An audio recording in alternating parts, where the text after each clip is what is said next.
But we Muslims, we have many excuses. Many Muslims tell me that when we speak to the non-Muslims, they tell us that first go and improve your Muslims.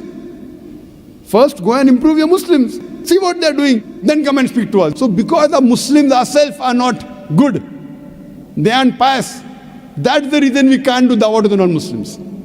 Today, there are hundreds of thousands of Christian missionaries throughout the world. I ask the question. I ask my Muslim brothers, that do you know these Christian missionaries? You know they have alcohol? Yes, I know. Do you have alcohol? He said, no. Who's better, you or he? I am better. I ask the Muslims, do you know these Christians, these Christian missionaries, many of them have drugs. Do you have drugs? He said, no. Who's better, he or you? I am better.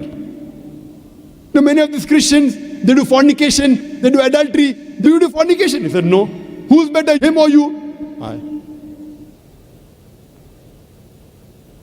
With all the defects, these Christian missionaries, with so many defects, yet they are spreading the word of Christianity. Hundreds of them, thousands of them, hundreds and thousands of them.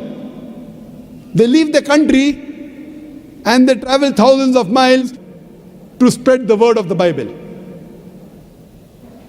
Don't give excuse that first go and tell your Muslim brothers. And there are many Muslims who come and tell me, Brother Zakir, first हम मुसलमान को पक्का मुसलमान बनाएंगे, फिर हम गैर मुसलमान को दावा करेंगे. First we'll make the Muslims practicing Muslims, and after we make all the Muslim practicing Muslims, then we will go and convey the message to the non-Muslims. I tell them, this time will never come. Our beloved Prophet Muhammad sallallahu alaihi wasallam, he himself could not convince his own relatives. Do you think you're better than the Prophet? Our Prophet, he could not convince his own uncle. Do you think you're better than the Prophet? It's mentioned in Sahih Bukhari, in the book of Salah, volume number 1, but the Prophet says that in Medina, there were Muslims who did not come to the mosque for the compulsory Salah. Talking about Jummah Salah. The Prophet says he felt like burning their homes. That means in Medina, there were Muslims who were not good practicing Muslims. Yet the Prophet, he sent messengers, he sent messages to the king of Yemen, to the king of Persia. He sent messages to the king of Byzantine. He did not say, first I'll make all the Muslims 100% practicing Muslims and then I'll convey the message to the non-Muslims. You have to do both simultaneously. When you meet a Muslim, fine, do Islam with him. When you meet a non-Muslim, do dawah to him. Both are equally important, dawah and Islam. But if no, which is more important? Both are important. No, which is more important? So I asked him the question. Suppose a patient of heart attack comes to a doctor, stroke. And a patient of common cold comes. And the doctor has limited time. Who should he treat? A person with heart attack or a person with common cold? Who? Heart attack. I'm talking common cold, not swine flu. Huh? Even if swine flu comes, heart attack is more important. Swine flu, it is a media hype. That's another question, we won't deal it now. So the person is a mushrik.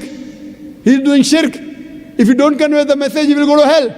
The Muslim Islam is important, but more important is dawah. Actually, both are important. If the doctor has time, you should treat both. The person with heart attack also with common cold. So when you meet a Muslim, do Islam. When you meet a non-Muslim, do dawah. Both are equally important. Do both. You can't say, I'll first make all the Muslim pakka Musliman and then do dawah. That time will never come. Our beloved Prophet Muhammad sallallahu alaihi wasallam in the Hajjatul Wida, in the last khutbah he gave, in the last pilgrimage, there were about 110,000 sahabas. He asked them that, did I deliver the message to you? And all of them said, Beshak. They bore witness that yes, you have delivered the message to us. Then the Prophet said, all those who are present here, go and deliver the message to those who are not present here. And do you know, out of 110,000 sahabas, more than 90,000 sahabas they are buried outside Arabia. Doing what? Making Musalman pakka Musalman, making a Muslim more pious Muslim. They were buried outside Arabia doing dawah to the non-Muslims. More than 80% of the sahabas, they went outside following the commandment of the Prophet doing dawah to the non-Muslims.